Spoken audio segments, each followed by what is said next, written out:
One of my favorite segments we do on the show, reading recommendations from the pros. Librarians Misha Stone and Jane Singer are here from the Seattle Public Library, which is good timing because I just finished my last series. I'm so excited you're here. Thanks for being here. Thanks for having us. Yeah, of course. All right, so Jane, we're going to start with you and some of your top recommendations. First one is Inkblood Sister Scribe.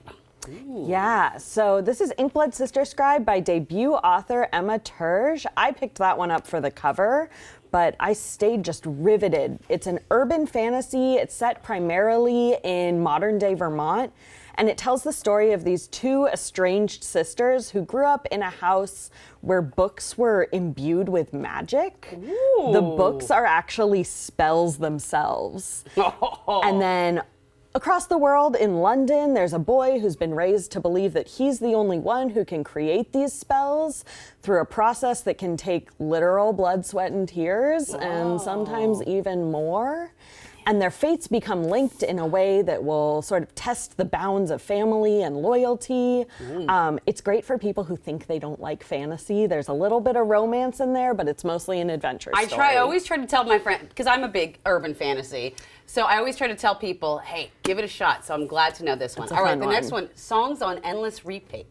Yeah, this is by Anthony Vesna So. He was the author of the 2020 short story collection After Parties, which was published just after his death at age 28. He's really young, yeah. And so this is a collection of essays of his that were previously published, and then chapters from his unfinished novel Straight Through Campbelltown. Okay. And like his short stories, the novel really gives texture and depth to the lives of folks in the queer and Cambodian American communities that he lived in. The essays range from a cultural critique on the movie Crazy Rich Asians to just this unforgettable piece processing the suicide of one of his close writer friends. And I finished this book just devastated, but also grateful to have read everything by this brilliant mind who died way too young. And essays are always a good way. If someone's like, I'm not a reader, I'm not much of a reader, Yeah, grab a book on very essays. accessible. And this one it sounds very profound. Okay. What are you looking for in this library? This one sounds very fascinating. Yeah, a little lighter. So this is by Michiko Aoyama, translated by Allison Watts. Japanese cozies are having a real moment in the book world right now, and this was my entry into the genre. It's a novel told in vignettes, so it's 5 different people who are all at moments of transition in their lives. There's a man who just retired, a woman trying to figure out what to do after having a baby, and they all end up at the community house in Tokyo, where they come face to face with the librarian, who's sort of this like almost larger than life mythical figure, and she gives them a list of books on the topic they're interested in, and then she picks out one book just totally off topic that turns out to be exactly what they need to make the change in their life. That sounds like there's a lot of magic in this book as well. Oh, I love that. Okay. All right, Misha, let's get to your recommendations. Big Swiss. What is this about? Yeah, so this is one of my favorite books from last year that Jane actually told me about. And it's an outlandish, sort of offbeat, quirky book. And here's the setup. So Greta is a 45-year-old woman who is working as a transcriptionist for the sex therapist in a wealthy upstate New York town. So she knows way too much about all of her neighbors. She recognizes their voices in coffee shops.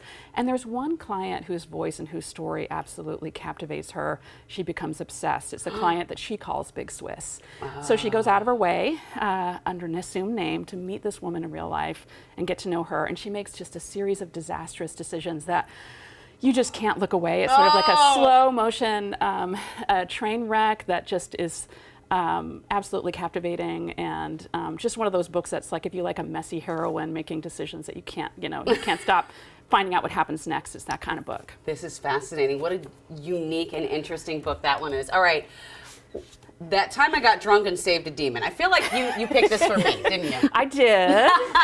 I did. So yeah, if you're looking for a cozy and just quirky romance fantasy, romantasy is what it's called. Romantasy, okay. And it had a big moment last year as well.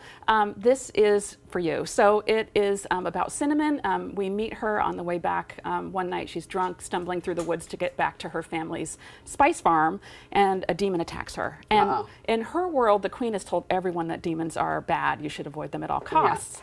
She escapes. In the morning, that same demon knocks on her family's door, and he's not so scary in the daylight. In fact, he's kind of hot.